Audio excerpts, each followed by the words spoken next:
오늘은 창세기 3장 끝부분 말씀을 붙들고 가죽옷 지으시는 하나님, 가죽옷 지으시는 하나님이라는 제목으로 말씀의 은혜를 나누고자 합니다.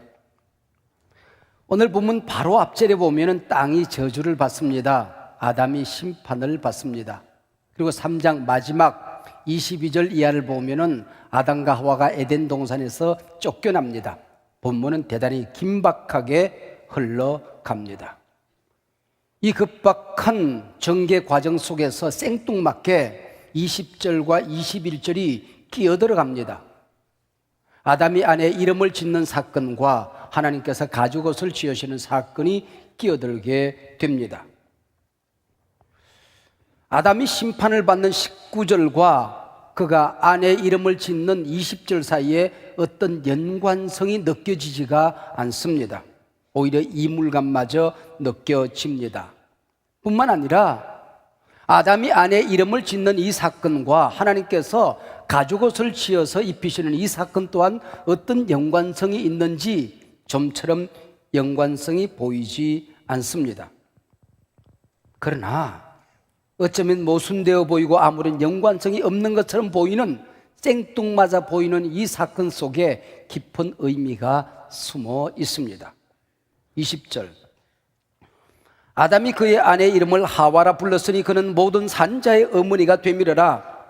이 말씀이 분명 감동 있는 사건이라면 21절, 여호와 하나님이 아담과 그의 아내를 위하여 가죽옷을 지어 입히시니라. 이 사건이 은혜의 사건이라면 19절 심판 사건과 오늘 본문 사이에 어떤 생략된 사건이 있을 수 있겠다 하는 것입니다. 그래야 본문이 자연스럽게 흘러갑니다. 저와 똑같은 의문점을 제기했던 사람들이 있습니다. 고대 유대 랍비들이었습니다. 그들이 연구한 결론은 이렇습니다. 아담은 하나님의 엄중한 심판을 받고 처절하게 회개를 했다는 겁니다. 하나님의 용서와 자비를 구합니다.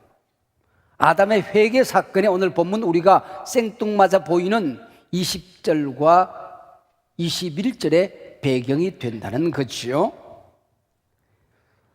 옛 유대 문헌 가운데 위경 아담과 하와의 생애라는 글이 있습니다. 거기 보면 아담과 하와가 강가에 가서 강물을 뒤집어 쓰고 눈물로 몸을 닦으며 금식 회개하는 장면이 나옵니다. 이 일에 대한 유대 탈무드의 설명은 이렇습니다. 첫 번째, 선악과를 먹은 죄를 회개하기 위해서 철저하게 금식을 합니다. 먹는 것을 절제합니다. 둘째는 아담이 하나님의 말씀에 순종하지 아니하고 아내의 말을 따라 유혹을 받았기 때문에 금식기도 기간 중에 아내를 가까이 하지 않습니다. 셋째는 이 범죄로 말미암아 가시와 엉겅퀴가 돋아납니다. 그래서 나무에 매달리는 가시와 엉겅퀴를 몸에 뒤집어 쓰고 자신의 몸을 찌르며 회개 기도를 합니다. 네 번째는 흙으로 만들어진 연약한 자신의 존재를 불쌍히 여겨달라 애원하며 하나님의 용서를 구합니다. 그래서 흙과 먼지를 뒤집어 쓰고 기도했다는 것입니다. 이것이 후대에 오고 오는 세대에 금식 기도하는 사람의 행태가 되었던 것이요. 욥도 똑같이 흙과 먼지를 뒤집어 쓰고 회개하는 장면이 나옵니다. 성경이 기록을 생략하고 있으니 정확한 말씀이라기보다는 우리가 19절과 20절 사이에 생략된 사건을 추론해 들어가 보는 겁니다. 옛날 독재 시절에 신문이 발간되어질 때에 줄과 줄 사이에 숨겨진 이야기를 읽을 줄 알아야 지성인이라는 겁니다. 우리가 성경을 읽어 내려가다가 뭔가 전개가 이상할 때에 중간에 생략된 말씀이 있을 수 있다. 그래서 그것을 추전해 보는 것이죠. 저는 거룩한 지성인이니까 성경 연구가의 한 사람으로서 추론에 들어가 보는 겁니다. 사람의 이름은 그 부모가 짓는 게 맞습니다. 근데 하와를 만든 하나님이 이름을 짓는 게 아닙니다. 그 남편이 이름을 짓습니다. 복 재미있죠. 아담 말고 자기 아내 이름을 직접 지어준 인류 역사상 또 다른 한 인물이 있었습니다. 아내 이름이 촌스럽다고 하여 예쁜 이름으로 고쳐준 다음에 결혼을 합니다. 원래 이 여인의 이름은 혜자였습니다. 남자는 여인의 이름을 자자 대신 날빛 영자를 쳐서 해령, 선해령이라고 고쳐서 결혼하는 이 인물입니다. 지금까지 하와에게 붙여진 이름은 아담의 아내 혹은 돕는 배필이었습니다. 하나님께서 하와를 만들어 아담 앞에 데리고 옵니다. 당신은 내 살 중에 살입니다. 뼈 중에 뼈입니다. 남자에서 나왔기 때문에 당신을 여자라 부르고 싶습니다라고 고백을 합니다. 이때부터 아내의 이름은 여자였습니다. 오늘 본문에 와서 이 여인의 이름을 하와라고 부르게 되는 것입니다. 고유 명사가 이제 나타나게 되는 것입니다. 히브리에서는 가장 중요한 동사가 하야라는 동사입니다. 존재한다, 생명이 있다라는 뜻이죠. 여호와라는 이름도 이 하야라는 동사에서 왔습니다. 영어의 비동사에 해당되는 말입니다. 생명이라는 뜻입니다. 출애굽기에 보면은 하나님 당신이 누굽니까? 라고 모세가 묻습니다. 그때 나는 스스로 있는 자다 그렇게 말합니다. 영어 번역에 보면은 I am that I am, 나는 나다 그 얘기죠. 누가 존재하라고 그래서 존재하는 존재가 아니고 나라는 존재는 그냥 내가 존재하는 자다 그 얘기입니다. I am that I am, 비동사입니다. 그게 하야동사입니다. 이 여인에게 생명이 있다, 이 여인에게 생명의 약속이 있다, 그게 하와라는 뜻입니다. 아담은 하나님이 친히 약속하신 구세주, 즉 여인의 후손이라는 말을 믿었습니다. 그래서 이 여인은 생명 지닌 자의 어머니다는 뜻을 가지고 있습니다. 하와여 그렇게 불렀다고 하는 얘기는 생명이여 그렇게 불렀다는 것입니다. 앞으로 태어날 모든 생명 있는 자의 어머니여, 그런 의미를 가지고 있습니다. 당신 안에 풍성한 생명이 있습니다. 대단히 아름다운 이름이지요. 이건 놀라운 믿음입니다. 아담과 하와에게 자식이 없는 상황 속에서 모든 생명의 어머니여라고 불렀다는 것입니다. 아담은 하나님이 약속하신 메시아 약속을 꽉 붙들었습니다. 만약 아담이 자신이 받은 심판에만 집중하고 하나님의 약속, 은혜를 놓치고 살았다고 한다면은 이런 고백이 나올 수가 없는 거죠. 이제 나 모든 인생 끝났다, 절망할 수밖에 없는 상황이었습니다.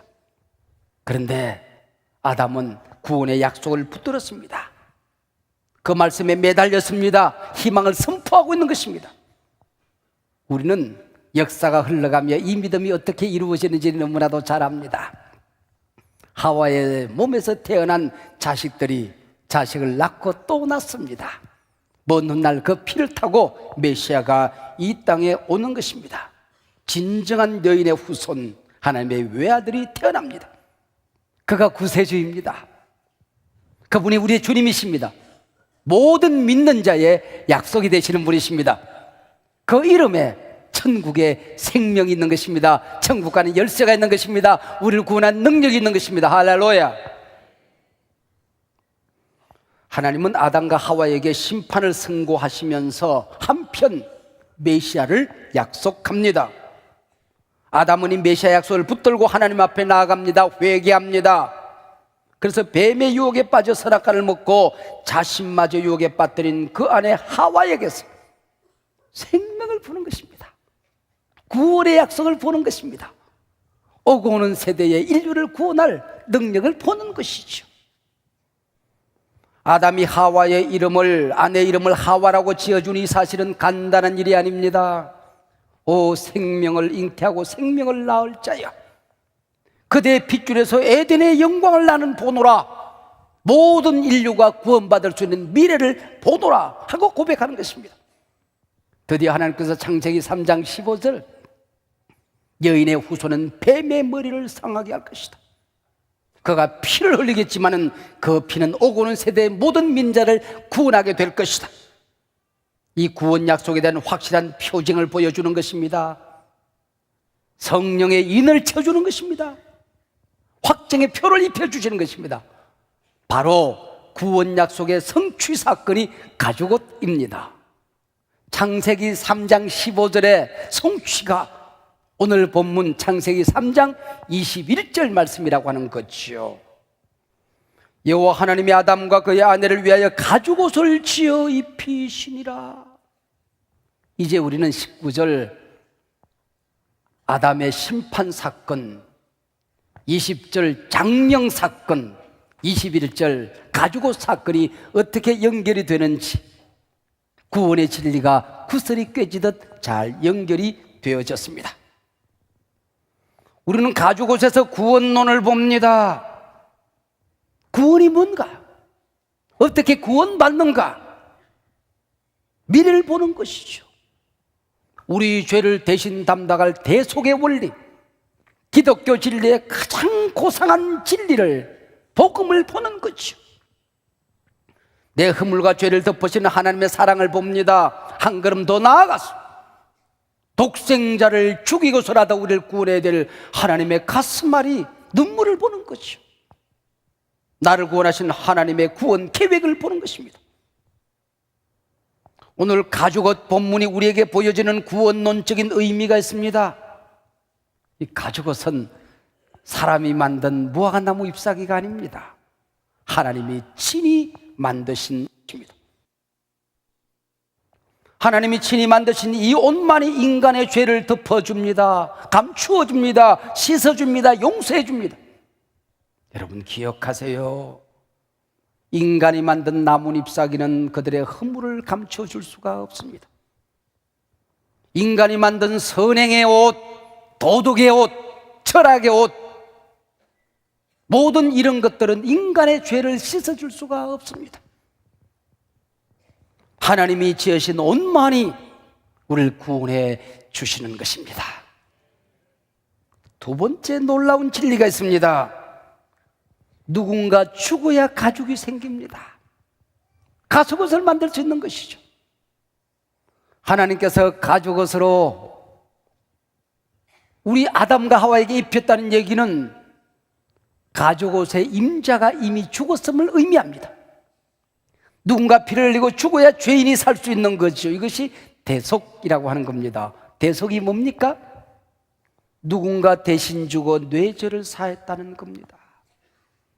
피 흘림이 없이는 사함이 없느니라. 누군가 내 대신 죽어야 되는 겁니다.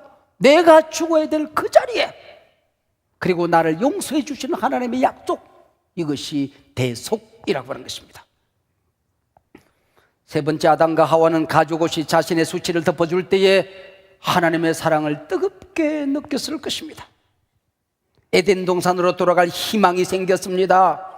이제는 자신도 누군가의 허물을, 자신을 유혹했던 아내의 잘못을, 죄를 덮어줄 수 있게 된 것입니다. 우리 그리스도인들은 가죽옷을 입은 존재들입니다. 주님이 나를 덮어주었듯이 우리도 누군가를 덮어주어야 합니다. 용서해야 됩니다. 감춰주어야 됩니다. 예배를 드리기 전에 누군가의 허물이 내 눈에 보이글랑 그 눈부터 감고 예배를 드리라는 것입니다. 네가 용서받았으면 네가 나아가서 누군가를 용서하고 재물을 가지고 오라는 것입니다. 우리가 우리에게 잘못한 사람을 용서하게 하옵소서. 아멘. 넷째, 한 마리 짐승이 피를 흘리고 죽을 때 하나님은 그 짐승의 모습에서 그래서 그것은 한 마리 양이 아니었습니다. 바로 독생자 예수 그리스도였습니다. 아담아, 아담아, 네가 어디 있느냐? 내가 벗었으므로 부끄러워 숨었나이다. 누가 벗었는지를 물었느냐? 혹시 네가 선악과 먹은 건 아니지? 먹으면 정령 죽으리라 말하지 않았더냐? 심판의 몽둥이를 높여 죽게됩니다. 아담과 하와는 두 눈을 짝 감고 이제 죽었구나 퍽 하고 내리치는데 내 머리가 깨진 줄 알았더니 뒤에 양 한 마리가 머리가 박살이 났습니다. 두 눈이 툭 튀어나왔습니다. 네 다리가 뚝 부러진 채로 매웁니다. 피를 줄줄 흘리는데 양의 가죽을 벗깁니다. 우리 주님께서 우리의 죄를 덮으시기 위하여 머리에 가시멜류관을 쓰십니다. 내 눈으로 본 죄, 내 입으로 범죄한 죄, 내 귀로 지은 죄, 머리로 온갖 죄를 계획한 죄, 주님께서 피 흘려 덮으십니다. 가지 말아야 될 곳에 갔습니다. 하지 말아야 할 짓을 손으로 했습니다. 손과 발에 못이 박힙니다. 심장마다 배마다 뼈 속에 살 속에 죄악이 숨어 있습니다. 주님께서 옆구리에 창이 찔려 물과 피가 쏟아집니다. 매매 울부짖는 한 마리 양에서 우리 하나님은 독생자 예수 그리스도의 죽음을 본 것이죠. 에덴 동산 한 마리 양의 죽음은 예수 그리스도의 죽음을 의미합니다. 다섯 번째, 또 다른 의미가 있습니다. 양을 잡으실 때에 아담을 위하여 한 마리, 하와를 위하여 한 마리 잡았습니다. 출애굽할 때에 한 가족마다 양을 잡아야 했습니다. 광야를 여행합니다. 여행하는 과정 속에서도 구원받아 행진하는 과정 속에도 온갖 죄를 짓습니다. 또 백성들의 죄를 사하기 위하여 양말을 선택합니다. 그게 아사셀 양입니다. 하나님, 이들이 미워했습니다. 하나님의 것을 도둑질했습니다. 이들이 살인했습니다. 이들이 음란했습니다. 이들의 모든 죄를 여기에 올려놓습니다. 제사장은 채찍질하며 양 한 마리를 숲속으로 몰아갑니다. 매매 숲속에 있는 이리떼들에게 몰려가는 양 한 마리, 채찍 맞아 살 찢겨지며 언덕에 오르는 예수님을 상징하는 것입니다. 속죄의 날에는 이스라엘 민족 전체의 죄를 사할 양 한 마리를 선택하는 것입니다. 무슨 얘기일까요? 우리 모두 하나님 앞에 한 사람 한 사람 단독자로 각자 서야 된다는 것입니다. 우리 한 사람은 한 사람 한 사람 각자 자신의 죄를 고백하고 예수를 그리스도로 영접해야 된다는 것입니다. 누군가 내 대신 밥을 먹어줄 수는 없는 거지요. 내 어머니, 내 아버지가 예수를 그대로 영접했다고 해서 자동적으로 내 구원이 이루어지는 것도 아닙니다. 나는 내가 예수를 믿어야 합니다. 영접해야 됩니다. 고백해야 되는 것입니다. 오늘 본문 마지막 24절입니다. 이같이 하나님이 그 사람을 쫓아내시고 에덴 동산 동쪽에 그룹들과 두루 도는 불칼을 두어 생명나무의 길을 지키게 하시니라. 하나님께서 가죽옷을 지어 입히십니다. 아담 하와의 죄를 덮으시고 용서해 주셨습니다. 그런데 왜 생명나무 실과를 막으시는 것일까요? 생명나무 열매를 먹고 에덴 동산에서 잘 사는 게 하나님의 배가 아팠을까요? 왜 그 길을 막으시는 것일까요? 먼저 본문 22절, 이 사람이 선악을 알게 되었다라고 하는 말 속에는 깊은 의미가 있습니다. 타락한 인간은 선을 알지만 선을 행할 능력이 없습니다. 악의 폐해를 알지만은 악을 물리칠 능력이 없습니다. 질병의 고통을 알지만은 그것을 물리칠 힘이 없습니다.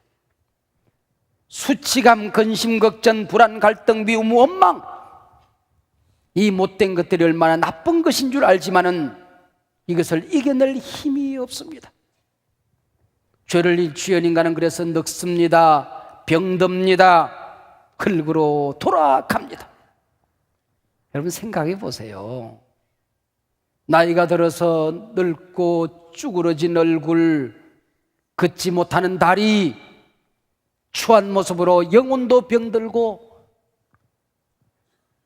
치매에 걸리고 기억력도 왔다 갔다 하고 냉장고 문 열어놓고 내가 왜 열었지? 그러고 살고 병든 몸으로 추한 몸으로 200년, 300년, 1000년, 만년 살면 그게 복일까요?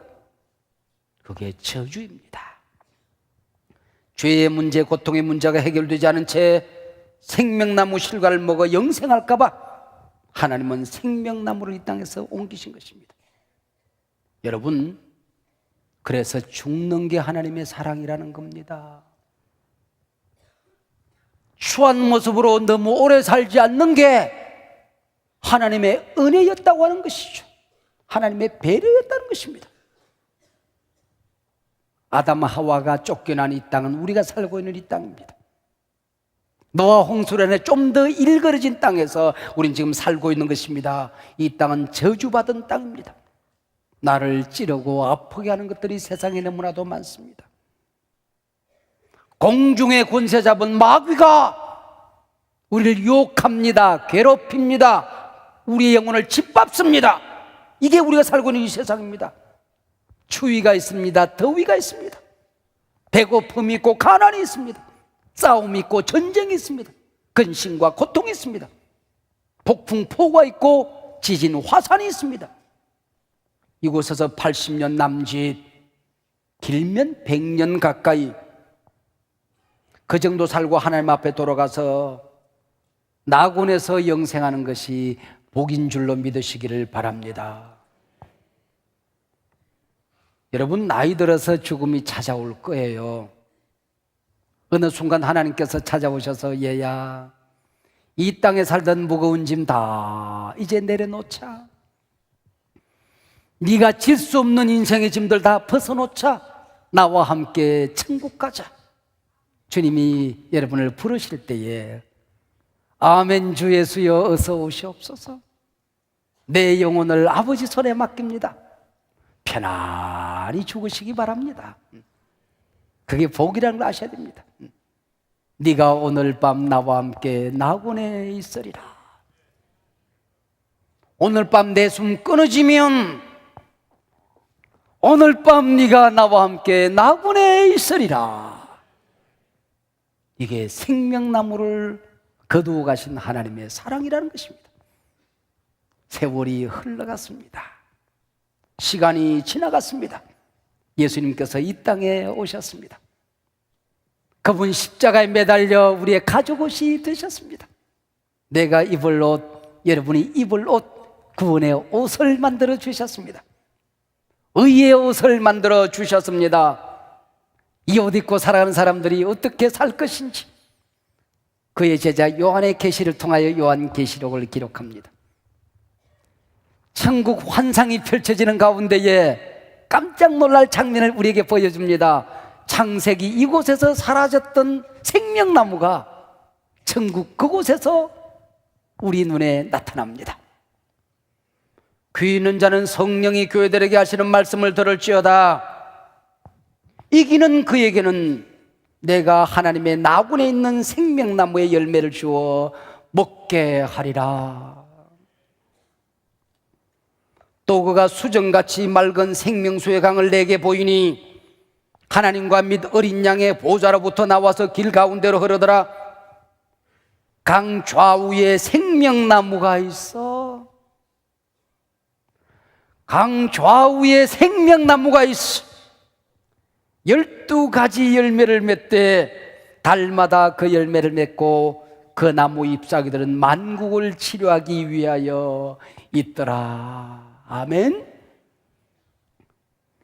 나 가나안 땅 귀한 성에 들어가려고 내 무거운 짐 벗어버렸네. 죄 중에 다시 방황할 일 전혀 없으니 저 생명 시냇가에 살겠네. 길이 살겠네. 나 길이 살겠네. 저 생명 시냇가에 살겠네.